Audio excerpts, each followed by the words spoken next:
Hi friends, Vishu എങ്ങനെയുണ്ട് എല്ലാവർക്കും? ഇവിടെ വരെ എത്തി.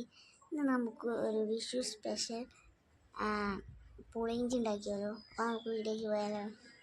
ഭക്ഷണ ആയിട്ട് നമുക്ക് കടുക് അടയാം, ഉണക്കമുളക്,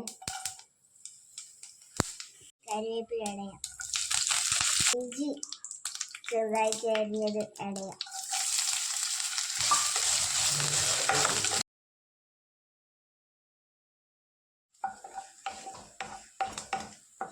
ഇത് അത്യാവശ്യം ഇഞ്ചി നല്ലോണം മൂക്കണം കേട്ടോ.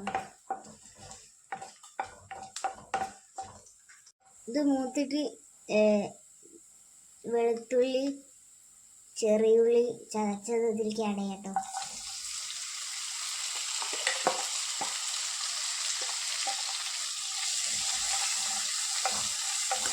എന്നിട്ട് ഇത് എല്ലാതും കൂടി നല്ലോണം മിക്സ് ചെയ്യണേ.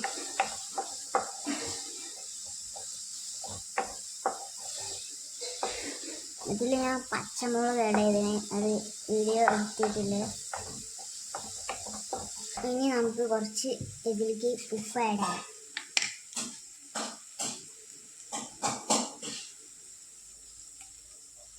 ഇത് നല്ല മൂത്ത് വന്നു കേട്ടോ. അപ്പം നെക്സ്റ്റ് നമുക്ക് ഇതിലേക്ക് മഞ്ഞൾപ്പൊടി ആഡ് ചെയ്യാം,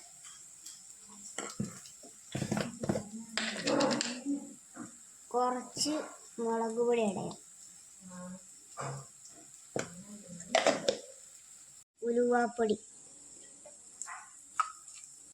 ഉലുവി കായപ്പൊടി ഇട്ടിട്ടോ. എന്നിട്ട് നല്ലോണം മിക്സ് ചെയ്യണേ.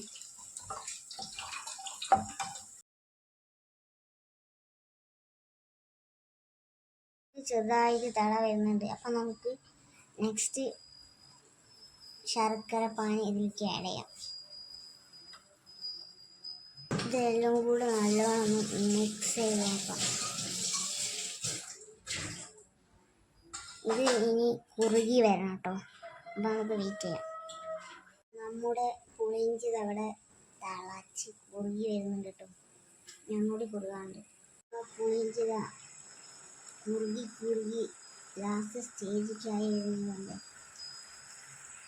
നമ്മുടെ പുളിയിഞ്ചി ഇവിടെ കുറുകി നല്ല ബ്ലാക്ക് കളറായി വന്നു.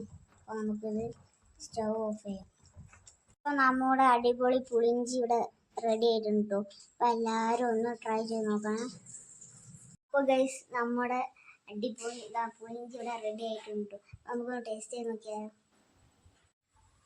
അപ്പോൾ ഗൈസ്, നമുക്കിത് അടിപൊളി പുളിയിഞ്ചി ഇവിടെ റെഡി ആയിട്ടുണ്ട്. എന്താ കറുപ്പ്. അപ്പോൾ നമുക്ക് ടേസ്റ്റ് ചെയ്ത് നോക്കാം കേട്ടോ.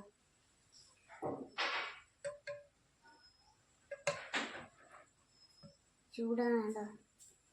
ഉണ്ടാക്കിയപ്പോൾ വയർത്ത് പൊളിച്ചേ.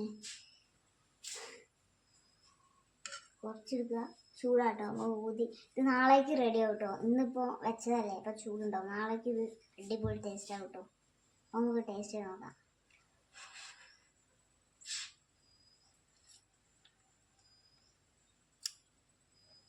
പൊളി ടേസ്റ്റ്. അപ്പോൾ ഓക്കെ, ബൈ, നെക്സ്റ്റ് വീഡിയോ ആണ്.